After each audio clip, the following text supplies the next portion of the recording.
Lectura del Santo Evangelio según San Mateo. En aquel tiempo se retiraron los fariseos y llegaron a un acuerdo para comprometer a Jesús con una pregunta. Le enviaron algunos discípulos suyos con unos herodianos y le dijeron: Maestro, sabemos que eres sincero y que enseñas el camino de Dios conforme a la verdad, sin que te importe nadie, porque no te fijas en apariencias. Dinos, pues, ¿qué opinas? ¿Es lícito pagar impuesto al César o no? Comprendiendo su mala voluntad, Jesús les dijo: Hipócritas, ¿por qué me tentáis? Enseñadme la moneda del impuesto. Le preguntaron, le presentaron un denario. Él les preguntó: ¿De quién son esta imagen y esta inscripción? Le respondieron: del César. Entonces les replicó: Pues dad al César lo que es del César y a Dios lo que es de Dios. Palabra del Señor. Gloria a ti, Señor Jesús.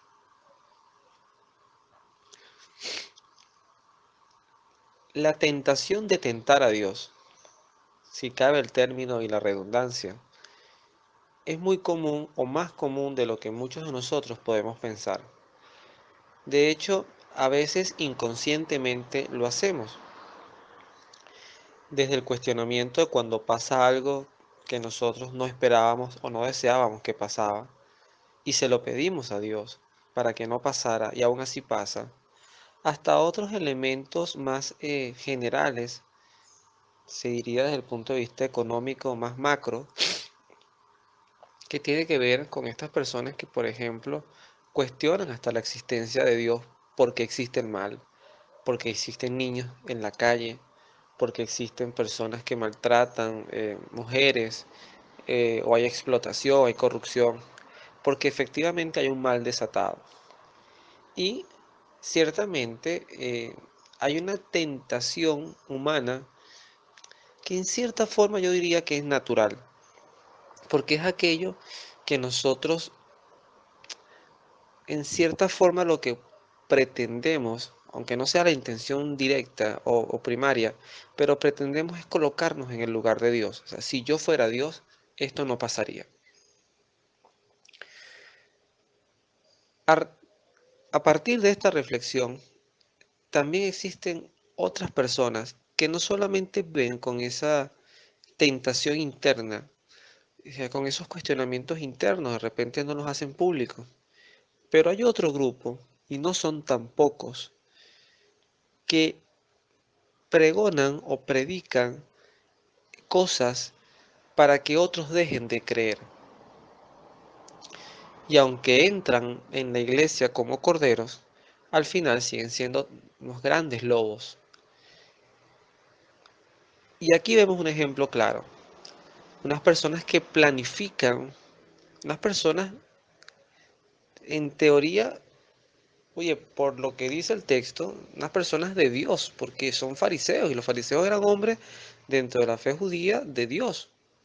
Eran personas que conocían la ley, que conocían las normas de Dios, los ritos, que se vestían con trajes que les identificaban como tal, y que su sola presencia en un lugar, pues, recordaba a Yahvé, al Dios creador.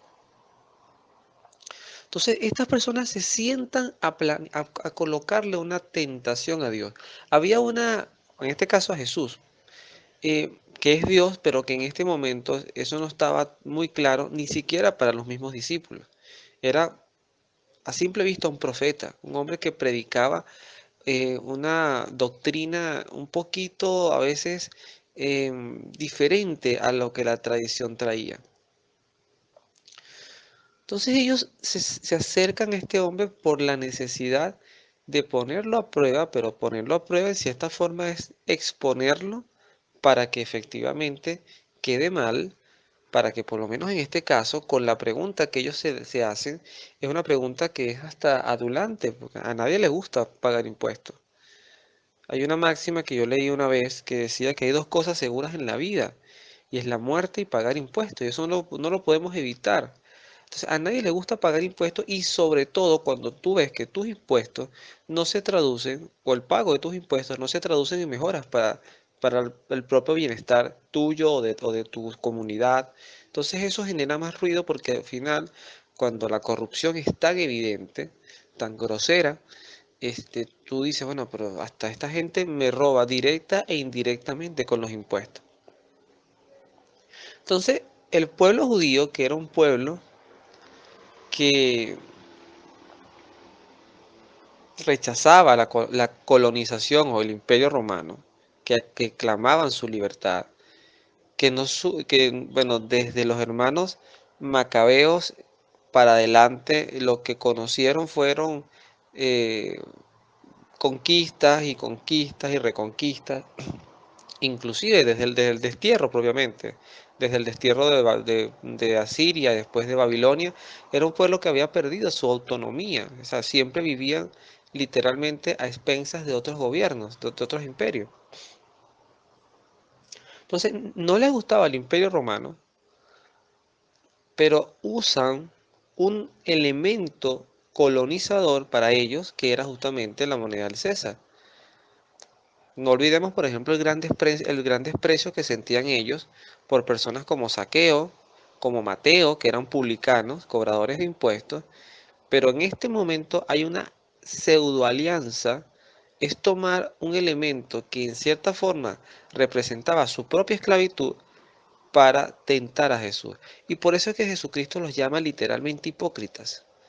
Porque es como la gente, y discúlpenme, este brevísimo paréntesis que voy a hacer político, es como la gente que no comulga con un gobierno, pero cuando quiere hacerle daño a alguien, con a una empresa, y es por el simple hecho de hacerle daño, no estoy diciendo temas de justicia, sino por dañarlo, para que te caigan y te cierren y te multen y todo lo demás, o para que te metan preso, ahí se hacen aliados de las leyes o de los sistemas o de los procesos que en cierta forma sabemos, pero por evidencia total, que son sistemas, instituciones corruptas que no funcionan bien. Entonces, es ese doble discurso, o sea, que a veces uno se centra solamente, piensa que Cristo aquí lo que dijo fue hipócritas por lo que venían a hacer, pero era esa hipocresía de este César, o sea, este impuesto que ustedes ahora me preguntan, ustedes mismos no están de acuerdo en pagarlo. Ustedes mismos rechazan este tipo de imperio romano y ahora sí me traen este elemento para tentarme. Pues vaya mi respuesta. Y vaya que la respuesta de Cristo es fenomenal. Y es una respuesta que divide esta experiencia en dos. Hasta aquí llegamos a la parte de la tentación y ahora viene la respuesta de Jesucristo que tiene una profundidad teológica y de evangelización total. Cristo pide la moneda que se usa para pagar el impuesto. Y entonces le traen la moneda, el denario, y pregunta, ¿de quién es la cara que aparece allí? Bueno, del César. Entonces, bueno, al César, denle lo que es de él. Si esa moneda es de él, denle su moneda. A Dios, denle las cosas de Dios. Y eso es tan hermoso lo que Cristo dice, que va muy unido a aquella otra frase de Jesucristo que decía, busquen el reino de Dios y su justicia, que las demás cosas Él se las dará por añadidura. Es un desprendimiento a lo mundano, es entender que todo en esta vida, absolutamente todo en esta vida, hasta los hijos, la esposa, perdón, los hermanos, los padres, todo es temporal. Hay que amarlo, hay que cuidarlo, hay que respetarlo, hay que entender que todo viene de Dios, pero todo es temporal y el depósito del corazón en las cosas temporales siempre va a ser le va a colocar fecha de vencimiento a nuestra felicidad. Mire, nosotros podemos haber perdido en nuestra vida seres muy queridos, haber pasado por situaciones económicas bien complicadas, y yo las he pasado, habernos quedado en una circunstancia de vida donde nos, nos pudimos haber quedado hasta sin techo para dormir. A mí me pasó. o sin un hogar. De repente te quedaste desarticulado en tu vida porque pasó un elemento que te cambió todo. Fue un punto de inflexión antes y después. A mí me pasó. Y aún así, el que nunca se va de tu lado es Jesucristo, es Dios. Y a mí me pasó. O sea, yo lo comprobé. Entonces Cristo dice, miren, el César, esa moneda que ustedes ven ahí, de hecho tan evidente es esto que ¿quién en su casa tiene hoy un denario? ¿Quién en su casa tiene hoy una moneda del César? Seguramente algún museo arqueológico, pero esa no es la moneda, ni siquiera es la moneda del mundo. ¿Dónde está el Imperio Romano hoy? Desaparecido, terminado, extinto por sus propias iniquidades. ¿Y dónde está Dios? En su reino, en su estabilidad, en la estabilidad de su amor, su misericordia y su justicia. Entonces Cristo deja una gran enseñanza a estos fariseos hipócritas y a estos herodianos que eran seguidores de Herodes. Y es que donde ellos colocan todas sus seguridades y en estas hipocresías y adulaciones que se eran evidentes, porque por eso tanto fariseos y saduceos algunos estaban muy acomodados al tema de Herodes, que era literalmente como el mismo ejemplo que ocurrió en los tiempos previos al destierro con un rey llamado Sedecías. O sea, Herodes era un títere,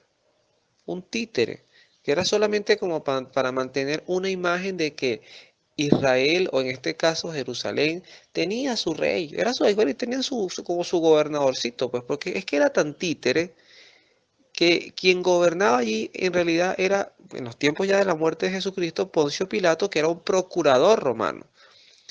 Entonces fíjense que inclusive cuando Cristo lo van a matar, a quien lo llevan primero es a Pilato, porque es que en realidad quien tenía el poder allí era Pilato, porque era parte de la representación del César. Entonces Cristo nos invita a cuidarnos de las hipocresías, de usar elementos que contradicen nuestros propios valores. Nosotros no podemos, y ya con esto termino, disculpen lo extenso, nosotros no podemos salir a la calle y decir que somos cristianos y después, y discúlpenme la franqueza que voy a decir, y después colocarnos en una marcha a favor del aborto, a favor del matrimonio homosexual, a favor de cuanta cosa rara salga que contradiga el amor y la ley natural de Dios y las leyes de Dios. Porque eso es jugar a la hipocresía. Nosotros no podemos salir un domingo y sacar nuestra lengua para recibir a Jesucristo en nuestra boca, algo tan sagrado como Cristo, y después usted irse a un rito santero, espiritista, a consultar horóscopos, porque eso es jugar a la hipocresía. Y eso es un poquito lo que también, de repente eso no se ve tan claro en el Evangelio, pero cada palabra cuenta. Y cuando Cristo dice hipócrita, hay que leer a ver si alguna de esas letras nos cae a nosotros. Así sea la H, que dicen que es muda. Pero puede ser que hasta la H de hipócrita nos caiga a nosotros, me caiga a mí, porque bastante hipócrita que yo he sido con Dios, en muchas oportunidades. Cuando me he parado a predicar algo que después yo totalmente contradigo. Cuando yo le doy a mi hijo un preservativo, cuando yo digo, bueno, es que los muchachos tienen que tener sexualidad, porque está bien que se masturben, porque está bien que hagan esto. Eso es jugar a una hipocresía moral importante. Entonces Dios nos centra, o nos ocupamos de las cosas de Dios y le damos a Dios lo que es de Él, que para empezar nuestra vida es de Él. San Pablo nos lo dice, ustedes no se pertenecen, ustedes son templo del Espíritu Santo. Ya empezando por allí, ni nuestra propia vida nosotros la podemos explicar sin Dios, hasta todo lo demás. Los tiempos de orar, los tiempos de predicar, los tiempos de evangelizar en el hogar, los tiempos de ayudar al prójimo. Esas son las cosas de Dios. Esas son las cosas que no podemos medir porque no tienen un valor monetario. Esperemos que Dios nos guíe porque el camino para llegar a Él no es fácil, porque es literalmente entender que somos visitantes del mundo invitados a ser residentes eternos de su reino. Que Dios los bendiga, nos vemos en la oración.